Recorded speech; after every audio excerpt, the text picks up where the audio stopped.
Kuya Enzo, gawin mo nga to. Glow in the dark slime? Tara, gawin natin kung iilaw. Tingnan natin kung mag-glow talaga sa dark itong slime na ginawa ko. Moment of truth. 1, 2, 3.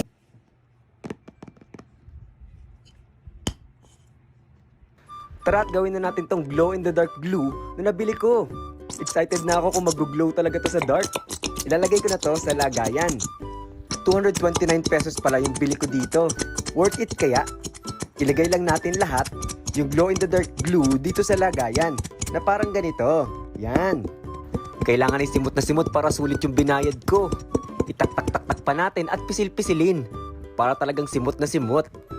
Yan, parang okay na to. Ngayon naman ilalagyan ko na ng activator para magsimula na tayong maghalo ng slime natin. Yan, halo-halo lang, paikot-ikot lang na parang ganito. Yan, hanggang sa mabuo yung slime na ginagawa natin. Ikot-ikot lang at halo-halo.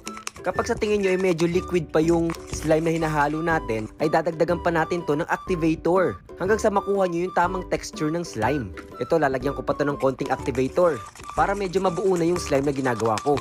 Huwag yung masyadong dadamihan ha, baka masyadong tumigas yung slime na ginagawa natin. Yan, halu-haluin lang natin. Sa tingin ko ay pwede na tong ilagay dito sa working board natin. Pwede na to. Gagamitan ko na to ng kamay para mas madaling mabuo yung slime na ginagawa ko. Excited na ako. Iilaw kaya talaga to?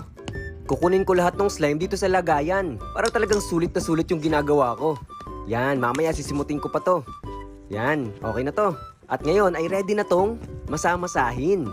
Pindut-pindutin na natin at stretch na natin. Medyo malagkit pa to at hindi pa to yung tamang texture ng slime na ginagawa ko. Kaya dadagdagan pa natin to maya-maya ng activator. Yan, sobra siyang madikit at liquidy. Stretch lang natin. Yan. At huwag kayong mag-alala kung may mga dumidikit dun sa board.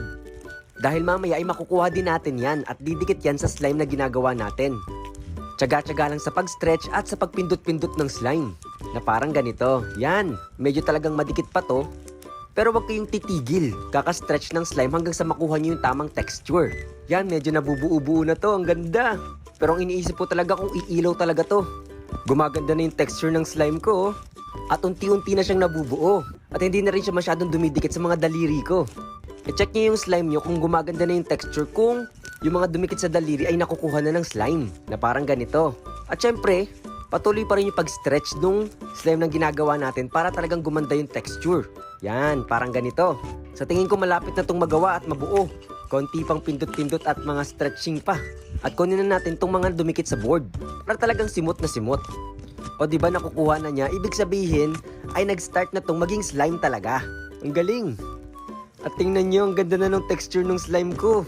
At ang sarap pindot-pindutin. At kung naaamoy nyo lang, sobrang bango. Yan, ang ganda na. At pakinggan nyo, ang galing.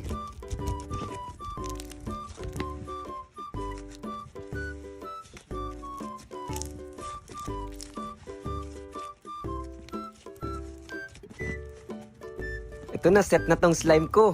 Ito na yung texture na gusto ko. Pwede nitong laruin. Ang iniisip ko na lang kung iilaw ba talaga tong glow in the dark slime na ginawa ko. Totoo kaya tong glow in the dark slime? Laruin muna natin bago natin i-check sa dilim. Konting pindot-pindot pat stretch para talagang maging maganda yung texture nito. Pakinggan nyo ulit. Ang ganda! Alam nyo, worth it bumili pala nito. Ang ganda ng texture niya. At ngayon, ready na natin itong tingnan. Game! Gawa na yung glow in the dark nating slime. At ito na yung moment of truth. Tingnan natin kung mag-glow talaga sa dark itong slime na ginawa ko. Moment of truth. 1, 2, 3. Uy! Hindi masyadong makita. Uy, tignan mo, nag-glow talaga siya. Ang galing! O, kung nakikita nyo lang sa personal to, talagang parang glow na glow talaga sa dark. O, di ba? Ang galing! Kayo rin, gawin nyo na.